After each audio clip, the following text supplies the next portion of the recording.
ಸುಬ್ರಹ್ಮಣ್ಯ ಭುಜಂಗ ಸ್ತೋತ್ರದಲ್ಲಿ ಶಂಕರರು ಒಂದು ಮಾತು ಹೇಳ್ತಾರೆ. ಋಷಿ ಸ್ಕಂದ ಮೂರ್ತಿ ಶ್ರುತೌ ಸ್ಕಂದ ಕೀರ್ತಿರ್ ಮುಖೇ ಮೇ ಪವಿತ್ರಂ ಸದಾ ತಚ್ಚರಿತ್ರಂ ಕರೇ ತಸ್ಯ ಕೃತ್ಯಂ ವಪುಸ್ತಸ್ಯ ಭೃತ್ಯಂ ಗುಹೇ ಸಂತುಲೀನ ಮಮಾಶೇಷ ಭಾವಾಹ ಅಂತ ಹೇಳ್ತಾರೆ. ಅಂದ್ರೆ ಇದರ ಅರ್ಥ ಏನು?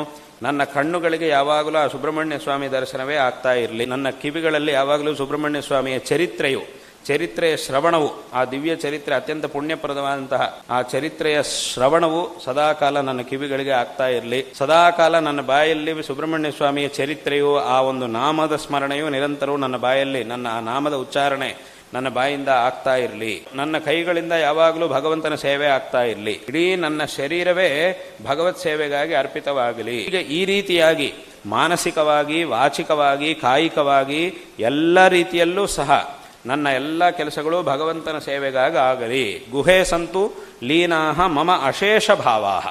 ನನ್ನ ಎಲ್ಲ ರೀತಿಯಾದಂತಹ ಕೆಲಸಗಳು ಎಲ್ಲವೂ ಸಹ ಭಗವಂತನಿಗಾಗಿಯೇ ಆಗಲಿ ಅಂತ ಈ ಒಂದು ಪ್ರಾರ್ಥನೆಯನ್ನು ಅಲ್ಲಿ ಮಾಡ್ತಿದ್ದಾರೆ. ಹೇಗೆ ಮಾಡಬೇಕು ಅನ್ನೋದನ್ನು ತೋರಿಸ್ತಾ ಇದ್ದಾರೆ. ಈ ರೀತಿಯಾಗಿ ಸ್ತೋತ್ರಗಳಲ್ಲಿ ಅನೇಕ ವಿಧವಾದಂತಹ ಅದ್ಭುತವಾದ ವಿಚಾರಗಳನ್ನು ಶಂಕರ ಭಗವತ್ಪಾದಾಚಾರ್ಯರು ತೋರಿಸಿಕೊಟ್ಟಿದ್ದಾರೆ. ಯಾವ ರೀತಿಯಾಗಿ ನಾವು ಭಗವದ್ ಆರಾಧನೆ ಮಾಡಬೇಕು, ಯಾವ ರೀತಿಯಾಗಿ ಭಗವತ್ ಪ್ರಾರ್ಥನೆ ಮಾಡಬೇಕು, ಭಗವತ್ ಸನ್ನಿಧಿಯಲ್ಲಿ ಏನು ಕೇಳಬೇಕು,